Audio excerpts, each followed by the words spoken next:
마음의 소리를 터뜨릴 때 인간의 순수함이 말 속에 그대로 묻어서 녹아 나오는 것이죠. 안녕하세요. 이한분 TV입니다. 이 시간 무엇이 사람의 관심을 사로잡을까? 여러분, 19강은 스토리텔링의 힘은 경험담에서 나온다 라고 강의를 했는데 멋진 이야기꾼으로 변신을 해보셨죠? 꾼이 된다는 것은 그 분야의 전문가 수준이라고 생각하면 됩니다. 오늘 강의는 무엇이 사람의 관심을 사로잡을까?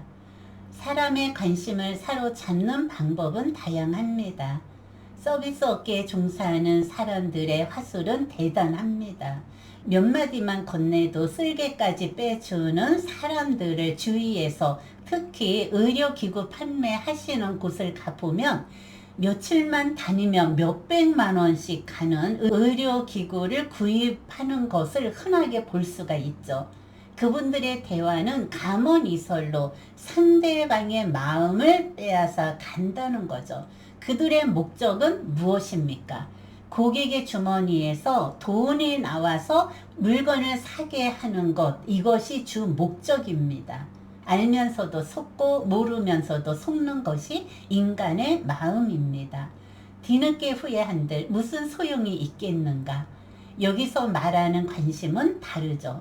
말의 연결고리를 탄탄하게 하자. 그칠 줄 모르고 솟아오르는 약수처럼 이야기에 막힘이 없고 들을 거리가 풍부한 화제는 누구나 귀를 기울이게 됩니다. 그러나 이야기의 내용이 단순한 잡학사전식 나열만으로 풍부해지는 게 아니라 여기서 말하는 내용이란 개개인의 지식과 자신의 창조적 판단력을 결합시켜서 하나의 새로운 생각을 만들어내서 폭넓은 것이어야 합니다. 혹은 한 가지 사실이 다른 또 하나의 사실과 어떤 식으로 관계를 맺고 있는가 하는 이른바 구조적인 연결고리를 파악하는 능력이어야 합니다. 혹은 감언이설로 상대의 관심을 잠시 흔들어 놓아도 그것은 오래 가지 못합니다. 그리고 또 한 가지 중요한 사실은 이야기의 내용이 흥미로워야 한다는 것이죠. 대체로 사람들의 관심을 끌어모으는 사람들의 이야기의 특성에 대해서 살펴보겠습니다. 첫째, 센스 있게 말하는 요령이다. 진정으로 한 말은 마음에 와 닿는다 라는 격언이 있습니다.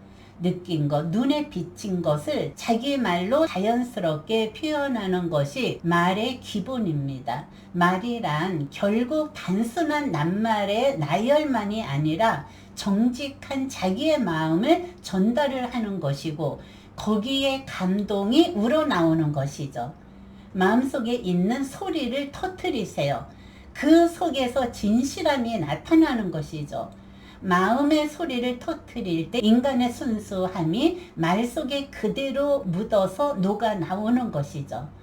어른들은 대화를 할 때 마음의 진실을 숨기고 이쪽으로 포장을 멋있게 해서 좋은 한마디로 감언이설로 말을 할 때가 한두 번이 아닙니다. 독창적인 것, 그 사람이 아니면 들을 수 없는 특이한 체험 등이 주목을 끕니다. 새로운 것, 큰 사건이 나면 신문이 날개 돋치듯이 팔리는 것과 같은 이치입니다.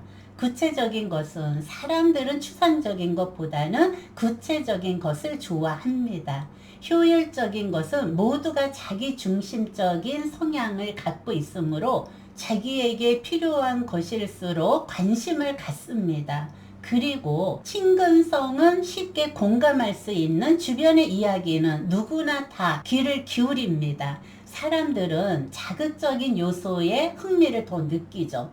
긴장감은 사건의 이기감을 증폭될수록 그 결말에 대한 궁금증도 더해지기 마련이죠. 예를 들어 유머를 센스 있게 분위기를 봐서 한마디를 툭 던지면 그곳의 분위기를 웃음바다로 만들어서 가장 쉽게 사람의 마음을 열게 하는 요소입니다. 그래서 말은 적재적소에 맞게 하는 사람들을 보고 센스 있게 분위기를 파악을 하고 보면 볼수록 매력이 넘치는 이야기를 듣는 사람도 많이 있습니다. 둘째, 이야기의 레파토리를 준비하자. 자기만의 애창곡이 있습니다. 노래방에 가면 평소에 즐겨 부르는 노래, 소위 18번이라는 레파토리입니다. 단골 메뉴, 준비된 노래의 100% 완전히 가사, 음정, 박자를 소화를 시키고 감정에 몰입이 되어서 부담감이 없이 가볍게 부를 수가 있습니다.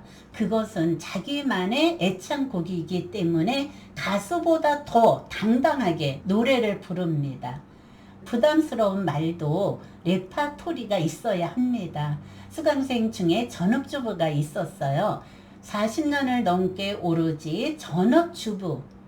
수업 시간에 주제를 주고 발표를 하라고 하면 발뺌을 하시면서 아는 것이 없다고 말을 합니다. 그래서 발표를 안 합니다.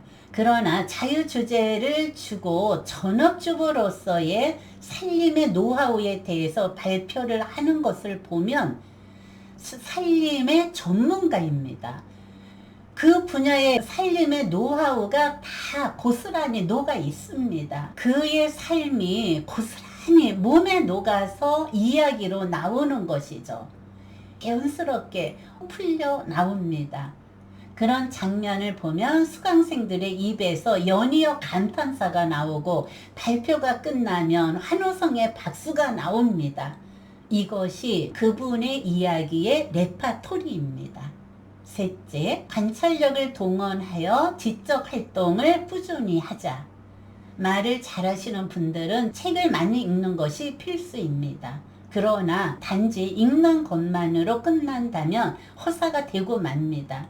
단순한 독서 행위는 쉬는 시간에 바둑을 두는 것과 같은 지적 소비 행위에 불과하기 때문이죠.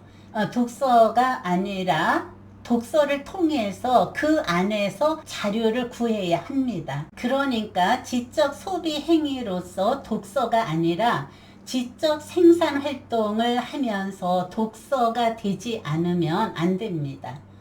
흔히 책 한 권을 열심히 읽었다고 해도 하루만 지나면 대략적인 스토리는 머리에 남을 정도인데 하물며 통계 수치나 일국의 지명, 인명 따위는 더더욱 기억하기가 어렵습니다. 그러므로 당신이 읽고 경험한 것을 지적 자산화하려면 기억에만 의존을 할 것이 아니라 메모나 스크랩을 통한 기록에 의지해야 합니다. 더구나 엄청나게 쏟아져 나오는 정보를 눈과 귀로만 접하게 되는 경우에는 그 정보가 60%가 1시간 이내 잊어버린다고 합니다. 즉 메모를 하는 것이죠. 저는 일상의 단순한 메모, 즉시 사물에 대한 단상이 떠오르거나 우연히 어떤 정보를 알게 되었을 때 형식에 구애받지 않고 그 즉시 아무 종이에나 메모해 두는 편이죠. 서울에 있는 2호선을 타고 가는데 광고에 무심코 흘려버린 물이 다른 사람에겐 생명의 물이 된다. 좋은 글귀라서 얼른 외우고 다음 역에서 내리자마자 메모를 했어요. 그리고 집에 돌아와서 이 말을 재활용을 했어요. 무심코 흘려버린 말이 다른 사람에게 희망의 말이다. 다니면서 좋은 글귀가 있으면 이렇게 메모를 합니다. 이는 빠른 시간 내에 몇몇 키워드를 사용해서 요점만 기록하는 방식입니다. 이러한 현장 메모는 시간이 지나감에 따라서 무용지물이 되기 때문에 이것을 다시 정리로 해서 재활용을 합니다. 훗날 자료로서 이는 빠른 시간 내에 몇몇 키워드를 사용하여 요점만 기록한 방식이죠. 이러한 현장 메모는 시간이 지나감에 따라 무용지물이 되기 쉽습니다. 시간이 지날 때 이것을 다시 정리를 하고 재활용을 합니다. 훗날 자료로 활용을 위해서 아주 유용하게 사용을 합니다. 이렇게 독서 강의를 듣는 것에 그치는 것이 아니라 관찰력을 동원하여 지적 활동을 꾸준하게 해야 합니다. 평소에 꾸준하게 지적 활동을 해 놓으면 어떤 모임의 자리에 가서 할 이야기가 많아서 도움이 많이 됩니다. 여러분, 무엇이 사람의 관심을 사로잡을까? 이것은 많은 사람들의 고민거리죠. 한마디의 말을 할지라도 하고자 하는 말에 진정성이 담겨 있어야 합니다. 그리고 말은 시간, 장소, 상황에 맞게 센스 있게 말하는 요령과 이야기의 레파토리를 주변에 관찰력을 동원하여서 지적 활동을 꾸준히 하는 것이 말을 하는데 많은 도움이 됩니다. 이것이 사람의 마음을 사로잡는 것이죠. 여러분, 다음 강의는 이런 사람이 말도 잘한다 라는 주제로 찾아뵙겠습니다. 시청해 주신 여러분 고맙습니다. 다음 시간에 또 만나요.